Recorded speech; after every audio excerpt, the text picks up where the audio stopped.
Welcome back to another episode, friends of Global Card Collectors. It is Will and I on a Thursday evening, catching up.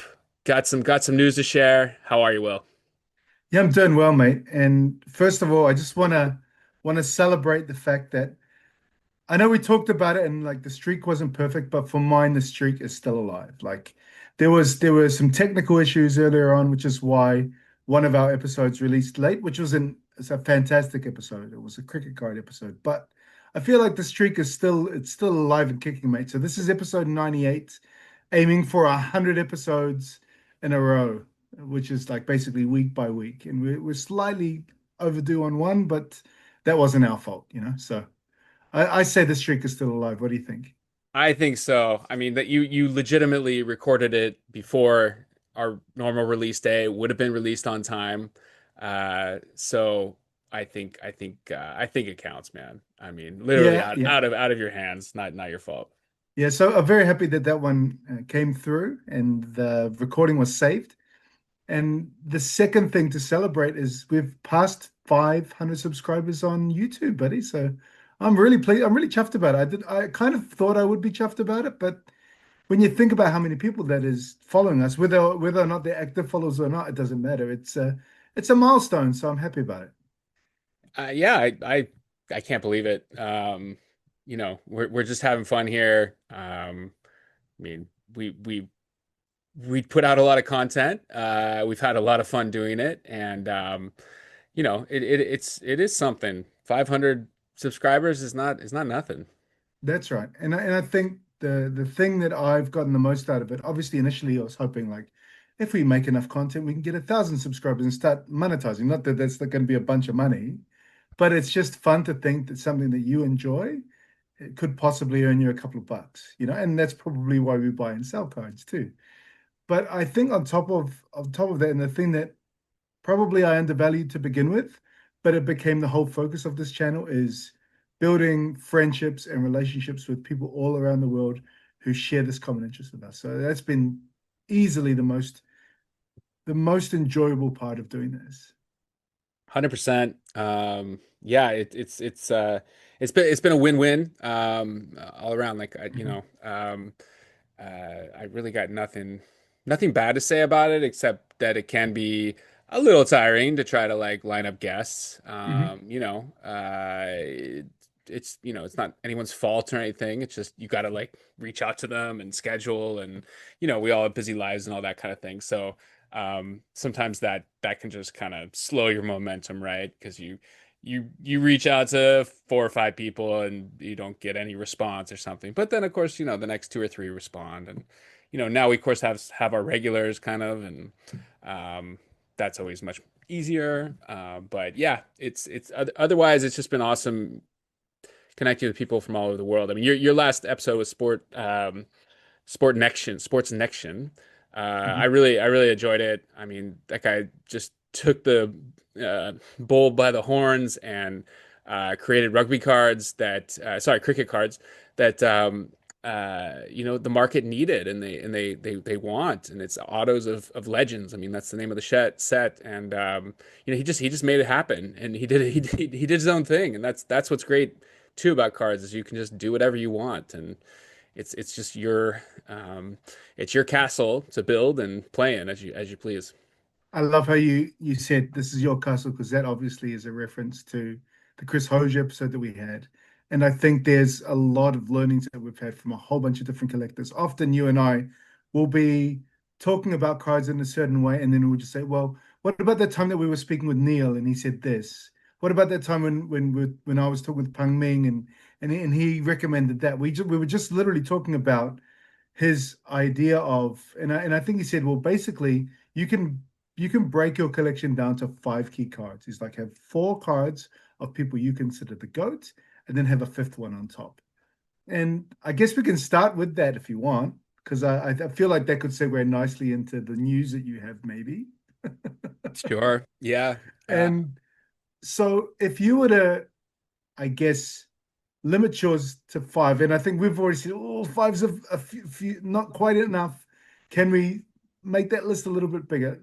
Let's make it like a basketball team and say, let's have 5 players or 8 players with the bench as well. Who are the guys who automatically come to your mind who you want to have on that list, mate? Yeah, it's Luka, Jokic, Giannis. I mean, in football or soccer, Luka Modric, Mhm. and apparently one more basketball player. Yeah, because it's Yes, yes, yes. it's another Balkan guy. And this, this was something I'd always kind of had down. I mean, my evolution to wanting autographs, even on cards that are produced by Panini, Hmm.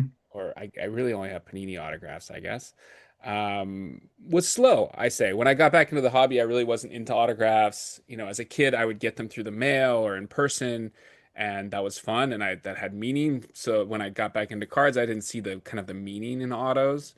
And it was kind of a way maybe to, prices and all that. Like it was obviously they're much more expensive, and um, but I've kind of come around slowly on liking autos, appreciating them.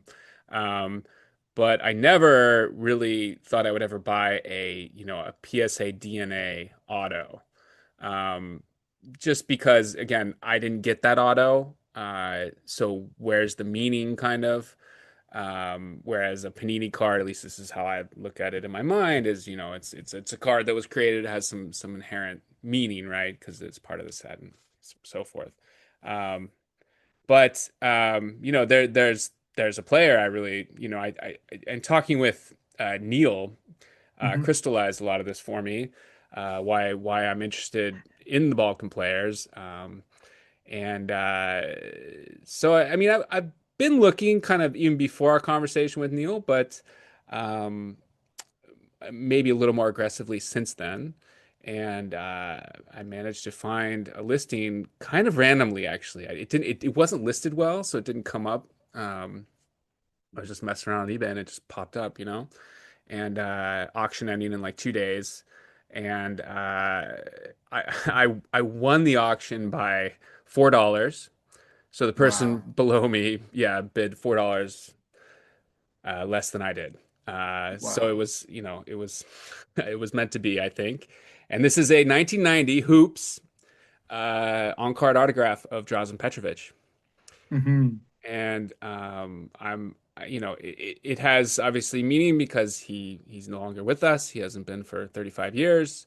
But I think kind of his magic was really the first thing that really attracted me to the Balkans and how they play team ball sports. And that card is iconic. I remember when in 2021, I guess when I went home and found my old cards, I just had like rows of 1990 hoops and stuff like that, and finding that card there and seeing it like, oh my God, I love this card. So it feels amazing to have that card. It's there are only 29 PSA, slabbed versions of his auto, at least in this card. This was the one I wanted, as I said, because of the nostalgic value. I think there are other versions in Nets cards and other like Skybox. Maybe you remember that kind Sure, of sure, gold sure. bordered set, right? Yes. Um, and so there's some rarity, and it's pretty old. It's like like a one in front of the number for PSA, so that means it was slabbed, you know, probably I guess like 1990s maybe or early Wow. 2000s. Um, I think that's when PSA started, if I remember correctly. Hmm. So it's and the auto's a little faded. It's in a Sharpie. I wanted a Sharpie. There are ballpoint pen ones out there. It just didn't appeal to me. So this was perfect. I'm so happy. It feels like a real centerpiece. I don't think you can kind of get a better Drazen card on some level. You could get a one of one or something in a modern set, but I don't know. It's not going to have an auto for obvious reasons. So I guess maybe you can relate a bit with Lomu cards. Definitely, definitely. Congratulations on that card, mate. I Thanks, know that man. you were totally wrapped when you told me the news, and we actually met this morning for basically for a quick chat. And what was funny is you're like, I've got a Grail card of mine. I was like, okay, who is it? Congrats, who is it? He's like, it's good.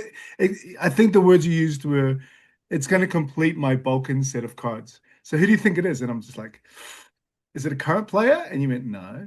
And so I must have guessed every Balkan player I could think of except for Dražen Petrović. I can't believe I missed him, dude. I Like, can't either. it's Yeah. too obvious that I missed him. Yeah, It was maybe you're a so little obvious. underslept, you know.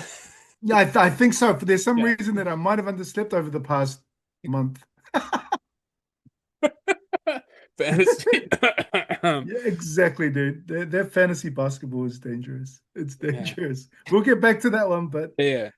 but yeah, I think going back to the idea of Grail cards and having and getting a card that is one of your Grails is it's just the ultimate, man. Like it really is. And I think you know the your Grail card when you just purchased it and you know that, you know what, I might have overpaid for it. No, I didn't overpay for it. It's worth every penny that I spent on it. And obviously, I I look back at I could just show even two cards of his, which is why I think looking at Peng Ming's idea of one card per player might be too tough. I've got three that I'm going to keep of Jonah. Let me Yeah. just show you two of them. One is this card here. It's his rookie card, and you can't quite see that there. The focus is going up, but it's an on card auto. So like your Petrovic, this Lomu is has got an on card auto on it. So very pleased to have that because again, there's no more of those cards coming out since he's passed as well. It's been literally 10 years since he's passed away as well. That just popped up on my feed. So Hmm. having that one is again, it's if you feel more connected to them because I think the idea of these in-person on-card autos is there's that mentality of a little bit of intimacy with the player. Like they literally held that card in their hand, held the pen in their hand, and inscribed their name on it in a second, in a moment in time, and that keeps you in a way connected to the player. And that's why I really like that on-card auto of mine. So definitely one that I'm not going to be getting out of my PC because it's the rookie card. It's on card auto of Lomu. It's about as good as you're going to find. Hmm. And the other Grail card of his, it's probably my most expensive card in my collection is this Jonah Lomu gold card. I don't know why my focus is not working today, but anyway, the Lomu gold card I got it graded with CGC, and I thought initially I remember it went way past my budget that I had initially planned to spend on the card, and I was toing and froing. But as soon as I literally got the card in my hand, I never regretted buying it. Since then, the price that I paid for it, it's probably almost 20x, which is incredible. What? And that's a raw card, yeah. So imagine how much I paid for it at the beginning, and it's probably worth 20 times as much as what I bought it for. So worst comes to worst, and I have to sell it, I'll be doing very well on that. So that I think that's what summarizes what a Grail card is for us, a card that you never regret purchasing, and you can still look at now and say, I'm so glad I got that card in my collection for a range of reasons. Yeah. Yeah. When it's really something you really, really want, even if you overspend for it, or as you said, you don't, you feel good about it, and usually it actually those are the ones that appreciate. Um, Mhm. yeah, it's So amazing. for Yeah. instance, would your Cristiano Ronaldo rookie card fall into that category? That one's really tough. Yeah, it's like the first and maybe the only iconic card I have of it's really cool. um and I timed that one really well. Mhm. I always wanted it. And when he went to Saudi, people, his market just started going down, and it was like, this is my chance, you know. And I still have the lowest comp, at least on Card Ladder, that I can see for a PSA 5, and it's gone up a lot, let's say, a lot.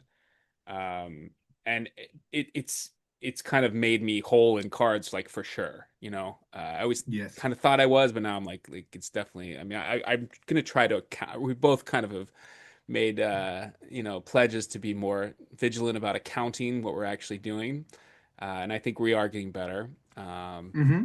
But this kind of cleaned that slate, and I kind of believe in him. He was at the White House this week. Did you see that? No, I did not. Yeah, he's got these photos with Trump. It's kind of funny. I was like liking him. I'm like, yeah, like I like how you can have your own identity maybe in cards. I mean, I'm not a Trump guy, but that was kind of cool to Awesome. see him there. Awesome. Funny world we live in. What are you gonna do? And yeah, it's hard to let it go, when Yeah. you have it, even though it's appreciated a lot. I mean, it's kind of I get now what people would say, like I'm not like that guy at the German card show, with his Hmm. Jordans, like I don't want to sell them, like even though they're worth so much, like I mean, the proportions I'm talking about are nothing compared to that, but That's right. it's still like the money doesn't matter unless you really need it or something, so thankfully I Hmm. don't at this time. Hmm. And I think that, and I mean, I think a lot of card collectors talk about tiers of things as well. I think for now, I've got tiers of cards like that, like they're not ever going to get touched, at least for the foreseeable future. Ones that for the right price you can let go, and others that you're like, sure, absolutely, let's do a deal. So I think that's something to think about as well in terms of like how we value our cards. I think because we're trying to be a little bit more like sellers, I think it makes me think about cards in quite a bit of a different way, actually. Like, I could pick up a card of just got cards just lying around everywhere. Like this Deion Sanders card, Yeah, really cool card. Like yeah, love it to bits. Still happy with it. I still love the picture, but obviously because I think it's not scarce.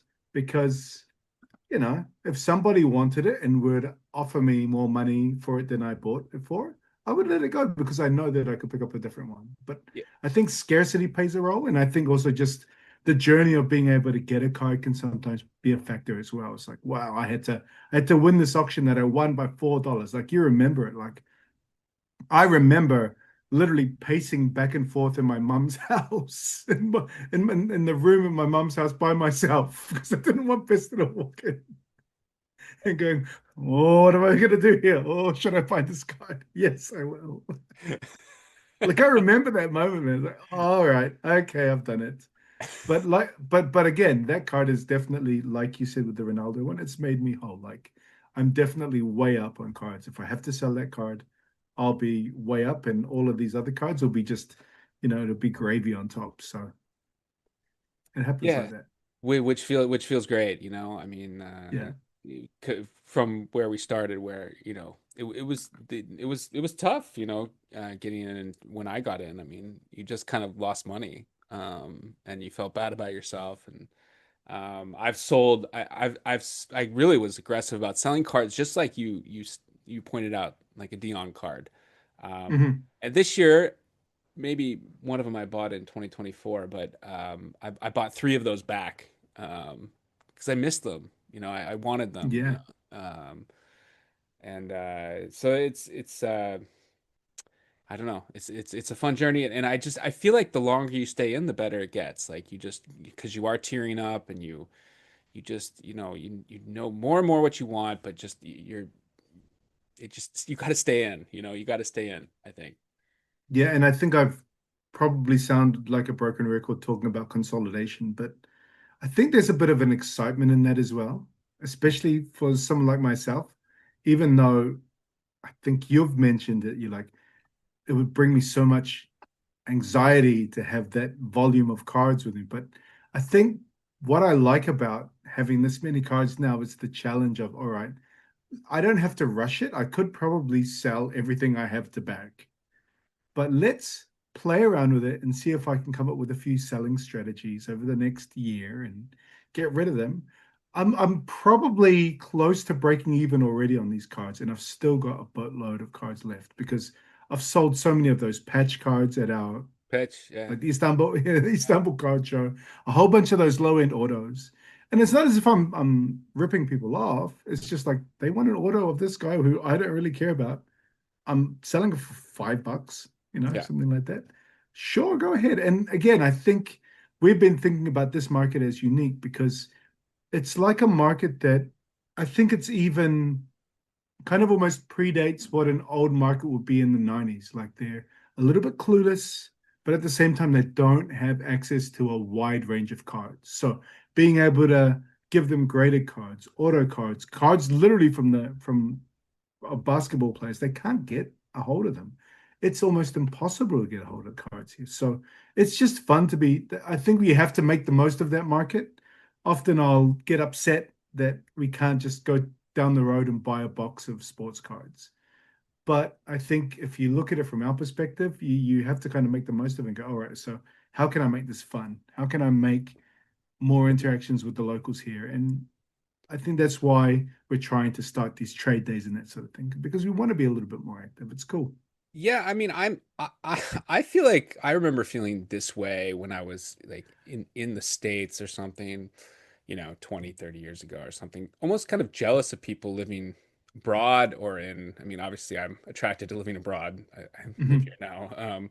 But we're kind of lucky too because we live in a emerging market, right? Hmm. It's more there's more possibility in some ways to kind of create your own thing like you're talking about than if you are in the States because things are so mature there, right? Hmm. And I think you can also carve out an interesting space there just selling online. I mean, I'm familiar very much with what Nathaniel does. And he's monitoring like Fanatics and these kinds of sites, and then if he sees deals there, he'll move them to eBay. Um, Oftentimes he likes the car. It's just everyone has these different strategies, right? That you can just kind of play with. So ours is a little different, but it has its advantages too. It's like kind of fun too. I would say. Yeah, I would say with this market there are times that if you're not proactive, the lull periods can be much longer because it's harder to stay connected to, I guess, hobby news, developments in the wider market because that just the developments in the wider market of sports cards in particular do not impact the market here at all. Yeah, yeah. I mean, you can't translate. I mean, I don't. We can stay in touch on those, abreast of those through, Instagram or whatever, Hmm. ourselves, but you can't translate them here. Definitely not. Yeah. No. Um, no way. Yeah. Uh, those Topps Chrome boxes, by the way. Yeah, I mean, I heard they're selling for like 1,100, 1,000 on eBay now. Like Yeah, after in the after going secondary market, that's right. down secondary market. Yeah, It's we were talking about crazy. that. It's crazy. Um, so yeah, we missed that one. But like that's But an issue that we don't deal with here, obviously. so be like, yeah, well, and also it's just way out of my budget. So Yeah. no way. Which Yeah. is a shame because I was waiting for Topps Chrome to come out because I was thinking, well, it's nice to have the flagship series. Paper Tops is not bad, but Topps Chrome is just a little bit too expensive. But maybe now I'm going to be like, oh, I might as well get a hobby box of these Paper Tops cards, or just like wait for something else. I And mean, I think, sorry to interrupt you, but I mean, they started being sold at 370 on their site. But yeah, sorry well, to interrupt. I tell you no, now. I was just saying, I think a lot of these hype cycles as well. Initially, we would get caught up in them, but I think because we are not by choice, we're a step back from all of the hype in general. It can wash over us, and then you can kind of see a set of cards for what it is. I think that's happened with the Topps paper cards. I'd still like to rip open a box of cards once, twice a year, maybe. And that was very appealing to me because it's like it's a good rookie class. Haven't seen Topps for years. The marketing was fantastic. I was pretty hooked on it. You talked to me a couple of weeks ago and I was ready to go. But if you can't access those cards straight away, the hype train always seems to simmer down. So it's happened with those Topps basketball cards. It happened with the Topps Chrome boxing cards. Now I think I could probably get a box of those much cheaper. Hmm. But at the same time, I'm looking at the checklist and seeing the cards, and there are just far too many boxes that I literally don't know or I'm not really that into. So I might as well just buy the singles of the guys that I like. And I bought one of the singles of the boxer that I like the most from that set, Oh and yeah. I Okay. don't need to chase it anymore. Yeah. I ended up getting a Topps gold card of this boxer that I really like. He's an Australian-based Pacific Island boxer, and he just has that animal Mamba mentality. Like he loves the pain of training and getting ready for a fight. It's just like his happy place. I've watched videos of him just going into it like, you're crazy, man. You're a nutcase. And when he gets into the ring, he is just all business, completely like there's no stopping the guy. And what's interesting about it, there was one of his biggest fights that he fought. He literally broke his jaw halfway through the fight, but he just kept going and he won the fight on points decision at the end. And he's just this undefeated fighter from the Australia Pacific region. He is the world cruiserweight champion, which is a weight division below heavyweights. I'm kind of hoping that he moves up to heavyweight and fights this all-time boxer, but I don't think it's going to happen because the all-time guy is about to retire. Hmm. And uh, so I've got the Topps Chrome Gold card to 50 of his. I bought it Cool. on ComC for a good deal. Sent it into grading, so I'm all into that card for about $50. It's Okay. great. So I don't need to Yeah. buy the whole set anymore. And in fact, he's fighting in about a week's time, and he's fighting a Turkish guy. So it'll be fun to see No. how that Wow. goes. Too. Yeah, yeah, All right. Interesting. yeah. Yeah, I mean, we may not be able to, yeah, tap into the hype of like getting a box and flipping it or opening it quickly. I mean, by the time we get a box, it's, months old or what have you. But we can, and you are definitely on the hour, on the minute in fantasy basketball. You're just crushing it right now with your pickups, and I'm very impressed. Thanks, man. Well, talk to me in about 3 or 4 days, and you'll be saying the complete opposite. I mean, it's all about luck and timing and whether or not you can avoid an injury Yeah, I'm or trying to how you jinx you a little bit. Yeah. can. So, I guess, just to keep listeners in the loop with our fantasy, John and I made a big trade about almost 2 weeks ago now. That's right. John John drafted, was he third pick? Were you third Second. pick? Second pick. For his second pick, John drafted Victor Wembanyama, who was killing it right at the beginning of the season. And then he went through a little bit of a bad patch. And when he did that, I was the last pick in the draft, by the way. And my team was not that great. And I was looking at my team thinking, there's no way that I'm going to be able to go all the way and win. There's just no way, not with this roster. I got to shake things up. One of my key guys got injured, so I ended up shaking things up to begin with. And I did a 2-for-1 trade and basically ended up getting Anthony Edwards. And so I made a package deal to John, and I gave John Anthony Edwards and Anthony Edwards' former teammate, Carl Anthony Towns, for Victor. And if you've seen the news in the last week, Victor Wembanyama has gone down and he's going to be out multiple weeks, which really sucks if you're a fantasy manager because how are you going to survive in those weeks? Will you be able to make the playoffs? And so I think just for the last 2 or 3 days, I've struck fantasy gold and have picked up a whole bunch of guys on the waiver who it feels like every guy I've drafted so far, at least this week, has scored 40 fantasy points or more. It's ridiculous.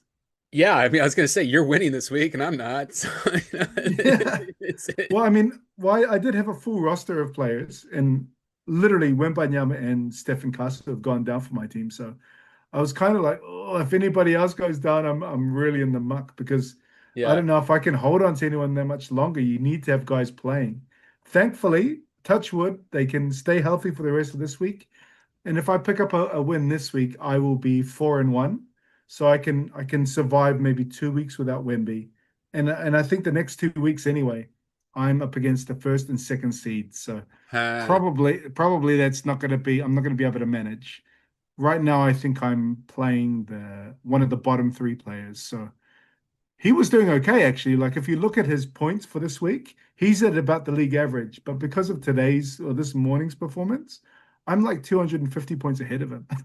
Yeah, I mean you're I'll smoking take everybody without Wembanyama. I mean, I mean you must be doing something right. it. Well, one of the guys that I picked up, which I think we can talk about as well, is I picked up from the waiver wire from some not so smart dude who dropped him was the amazing Donovan Clingan, who had a career night.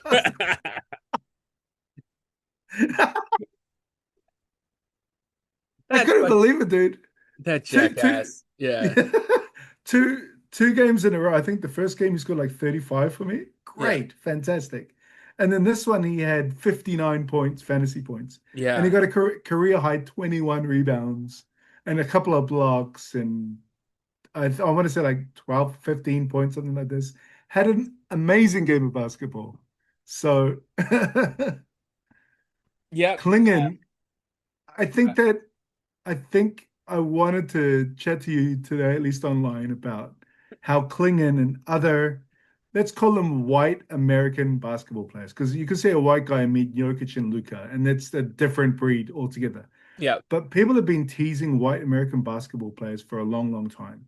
Yep. But I would say ever since Caruso and uh, and Austin Reaves over the last few years have kind of held the torch for them. I'd say Tyler Herro as well. Now, at least this year, there's just a boatload of these white American basketball players who are fantastic basketball players. They're great to watch. Really great basketball players to watch. And because I've been watching every basketball game I could get my hands on because of fantasy, I see these white guys playing and they're really good at basketball. It's great to see. It really is. Yeah, it's a renaissance. I mean, we haven't had this many solid white guys in the league since the 1970s or something, or Well, you could 80s. literally make a really good like basketball team with a bench Yeah. of white guys playing, and even like those Spencer brothers, like they're getting decent minutes. Have you seen those two, Cam Spencer and his brother? They're not No. them like they are you. There's one plays for Phoenix, and the other one plays for Golden State, Okay. and they're great basketball players. They're kind of like the TJ McConnell type, you know. Okay. Again, is another guy who's getting rotation minutes and is killing it. Like Yeah, I mean, a whole you're bunch. a lot of, I mean, the rookie bigs too, like, what, Fabulous. Knueppel and Nipple and Cowper Kalkbrenner. now. Yeah. Oh man, they're great basketball players. And Klingen's second year player, and he's playing great basketball right now. So And obviously Cooper Flagg coming out. I mean, yeah, that this is the year of our Lord 2025. You know, they're really good ballers, man. the Whiteys are back. Yeah, it's great. It's great to see because I think they understand that they're never going to be as gifted athletically Yeah. as the Black American players. They're just not. Yeah. It's so they have to overcompensate in certain things and stick to their strengths. So a lot of them are really great at finding space. A lot of them are great decision makers, and many of them just shoot the lights out on the ball. Like Knueppel the other night. Oh my God, he was just so much fun to watch. Able to just you could just see him manipulating his space off the ball, and then as soon as they get it, he'd release it, and it's just this beautiful follow through on his jumper. You're like, dude, you're awesome, mate. And I think he's the front runner for rookie of the year, and I don't think it's close. I think it's him, it's that Coward, and I think Edgecombe would be probably third. Those that would be my top three. Well, yeah, I mean, I actually have a guy on my team now that might might have something to say about that after what he did last night. I don't know if you saw. Um, New Orleans was getting panned for trading away those picks, but Derek Queen put up in 30 Derek Queen's minutes, good. He's 30 fun. points, 9 rebounds, 4 assists, 2 steals, 2 blocks against the Nuggets. So not bad. And the game's kind of close. I mean, not, never in doubt, of course. I watched him. I watched him earlier on in the season. I was like, this kid's really good. And of Yeah. course, everyone's been teasing the Pelicans for giving up those draft picks to get him. I mean, I feel sorry for the kid because he's really good at basketball, but he's always going to be held to this high standard of, well, now your team is losing every other game that they play, and you're going to give away a top 3 pick next year. So I mean, it I don't doesn't feel fair. I don't recall a rookie this early in the season ever putting up a line like that. I mean that's Knueppel did it literally last night as well. He was just, oh, he was on fire, dude. really You have to look up his numbers, but it okay. was they were losing in bunches to the Indiana Pacers. And then they made a run, and I think they got it down to five. But in that run, like, because he was ice cold in the first half, and in the second half, it just felt like he couldn't miss. He was just like boom, boom, hitting threes, getting open, making plays off the ball, assists. He was fantastic. So I think Knueppel was the runaway number one. If you were to just based on the Eh, first 20 games of the season, it all would be right, him because he's been fine, consistently good. true. And I don't think it's close. Like I think it's Knueppel's one. I think Coward's two. Cooper Flagg's starting to come into his own. I think Queen's definitely got a case, and so does Edgecombe. Edgecombe is fun to watch, but I've watched a lot of his games, like the last 5 games, because he's in my fantasy team. I watch him very closely. He's not as aggressive as I would like. Every now and then he'd drive the ball. You're like, do it all the time. Like obviously you want him to because you're rooting for him as a fantasy coach, but it seems that he always catches the ball way too far away from the half court, if that makes sense. So he's Mhm. taking the ball way out on the wing, and off the ball, he literally just stands in the corner and lets Maxi or Grimes or Kelly Oubre do their thing. Those guys will go get the ball and go to work. He just doesn't have that edge to do it yet. I think he's a little bit too nice to his teammates. Just go and get the ball and get your own bucket every now and then. You just have to keep invested in the game. But he's an athlete, man. He's got these ridiculous athletic skills, a pretty jumper. He does have a head for the game, but I don't think that he has that like I'm going to go out and kill my opposite player instinct yet. But Okay. it could the flip the switch could flip with him. Yeah, I mean, the pecking order there, as you said, with those other guys, but especially Yeah, Maxi. I mean, he's the alpha bus. So I mean, he's awesome, dude. He's um, playing great basketball this year. it's tough to yeah, Knippel. We'll see what happens when they get healthier, I guess. But um, yeah, Yeah, because his defense is not bad, at least in fantasy either. It's not bad.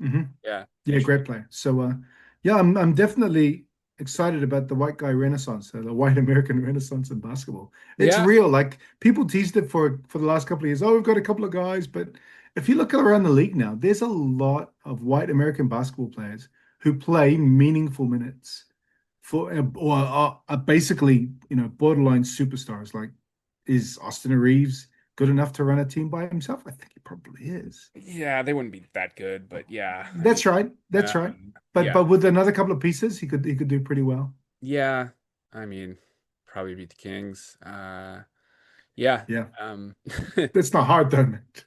I They're mean, all, I think I'm convinced now that what we're doing is just like we just are letting Russ like rack up more stats for his all time, it's great. and It's lose. great. I mean, this is lovely. I'm actually really pleased to see us like tanking actively. Like it's great.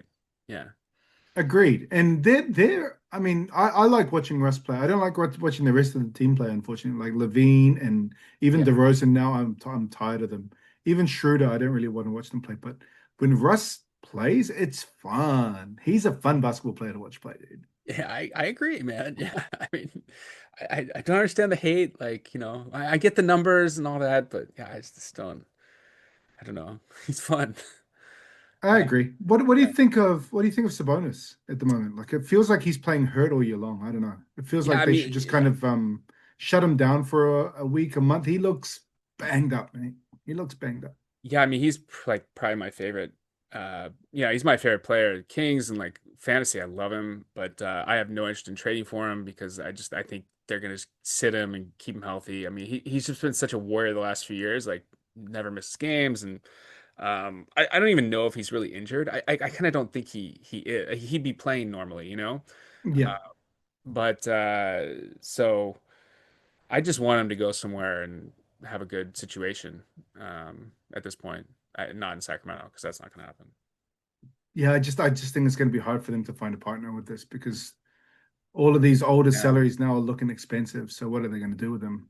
And yeah, I, and I and you want him to find a place where he has a shot. It's yeah. fair. I'm all for. I really don't care if we get nothing back for all these guys. I really don't care. I mean, Hmm. people should not be holding out for like more loot or something, especially with these salaries. I mean, it's just, What do you think the best fit for him is if money weren't the issue? man. I have a team in my head. Do you go ahead? I don't have one. I think it's the Warriors. I think Golden State, he would fit that team perfectly. Draymond can carry the defense. Mhm. Yeah, I mean, he The is good problem at is if you getting. have them both on the court at the same time, they're going to be they'll be like, wow, these guys can't shoot. And but Sabonis is just going to he'll be the guy in the dunker spot, right? I mean, Draymond can shoot, and Sabonis actually he had the second highest 3-point percentage last year. I mean, people don't Yeah, well, realize that behind Jokic, of course, but I mean, he developed, yeah, of course, he developed a 3-point shot that could had to be taken. I mean, they were usually wide open when he would take them, yeah. but um, yeah, I think I mean because he is so good at facilitating the ball to guards. I mean like Steph. I mean Steph would love playing with him. I think Buddy Hield, all those shooters they have. Hmm. I like that call. Yeah, I'd be happy. Yeah, it would almost work if he were better on defense for the Celtics too. Like his because he would be a modern Al Horford, but Horford was much better defender than he is. Right. Whereas the Warriors have Draymond, I guess. Hmm. Yeah, I'm all for it. I feel like I had another idea actually kind of spring to mind, but now I lost it. Oh, I mean, well, why don't they just give us Kaminga? We wanted him anyway, so it's perfect, right? That's right. That's right. Um, I mean, give Kaminga a new start and just see how he goes. I don't think he's got it, man. I don't think that he's the guy. I wouldn't trade for him. yeah, I'm not. It'd be like getting Barnes from the Warriors. Like oh, no, he's not really working out, you know? Yeah, yeah, that's where we are. Um, well, we tried to keep it short tonight, but failed. That's fine, dude. No Yep. worries. Hey, can I mention one more topic before we Yeah, go? absolutely. I'd like for us to maybe parade off our latest cards that we got. Yeah, there you go. So I've been planning on making cards we wanted to make them for the Istanbul card show, but I didn't have the time or the idea in my head to be able to get it done. So I ended up finally getting it done because we're planning on having a card show just before Christmas. So I wanted the cards ready to go so that when we get to that trade day card show that we're planning, we'd have cards of ours ready to go. So, John, do you want to show off your card Well, to this is begin the with? easier to see version. The jumbo version. The jumbo version, but this is the card. Will did all this. It's really fun. Got a big stack here. But this is me playing water polo in high school. We went with a horizontal prism gold design. Um, and I plan to get a white paint pen of sorts for those who would like an autograph. That's good. So I couldn't find any basketball footage of myself playing in any meaningful context. So I had to consult AI. What I did was I went on ChatGPT, and on ChatGPT you can get it to create an image. And so I got the image of that Topps Kobe Bryant card from I can't remember what year it is anymore. But it's the card, the horizontal one as well. I wanted it horizontal of Kobe and being guarded heavily by LeBron James. But when I put the prompt into it, and I also put a picture of my face on there, this is the image that came out. So there's me being guarded by LeBron. Sorry about the images. I'll throw up another picture later on when I edit it.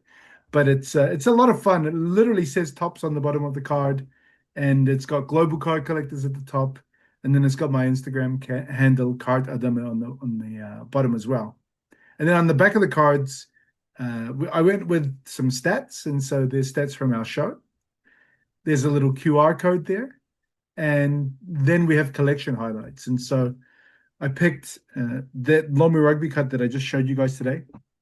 And the second highlight card I put in was a cricket card, that PSA 10 Sachin Tendulkar card that I've talked about on the show in the past. So yeah, those are the two sports cards that we have. And because obviously I collect Pokemon cards with Moana, I have a Pokemon card too. And these are the two characters that we dressed up at the Istanbul Great. card show. It's Yeah, great. so that's for me and her. So there's a few of those cards as well, which is a lot of fun. It's great, man. Yeah. Amazing work by you. Thanks, man. Amazing initiative. Much like Sports Nection. I mean, on a smaller scale, but Oh, much smaller scale. get it done at least, you Like know? his cards are like this. Yeah, well, at least we've done it, and I guess Yeah. we've shattered the glass ceiling on it. Well, not quite, but we've popped our cherry on it. And you know what? If we end up finding a sports person that can sign cards at one of our events, and I'm talking about like an ex basketball player who lives in Turkey, so not a big name person at all. Yeah. I'm gonna see if we can make our own cards of that person, get them to sign them. That's just an ambition of mine. If we do it, it'll be fun. Yeah. It can happen. I mean, that Sports Nection guy, I mean, how he just kind of reached out to the guys, and I mean, he just Yeah. made it happen. Why can't we? I mean, yeah. On some smaller scale, I mean, he was kind of inspiring me to do like water polo cards, I mean, but Yeah. I mean, no one's collecting water polo cards, I know, but anyway, it's fun to just it's just another fun way, man, and you took the initiative and did it. It's great. Cool, dude. Yeah. All right, everybody. If you're still with us, thanks. Thanks for being around for 98 episodes too, and always welcome your feedback or questions, anything of that nature. So Yeah, what if do you you think want, about for episode? I guess obviously you and I are going to be doing episode 100 together. What do you think about episode 100 doing another Q&A time? I quite liked that episode. That was a lot of fun to do. So I think maybe obviously we're going to be thanking all of our former guests and reminiscing a little bit, but I think a little bit of Q&A could be fun. At least we'll keep it fresh. I love it. Yeah. Uh, Cool. put out the bat signal, maybe. All right. Sounds like Yeah. a plan, dude. All right, man. All right. Talk to you soon. See ya. Take care.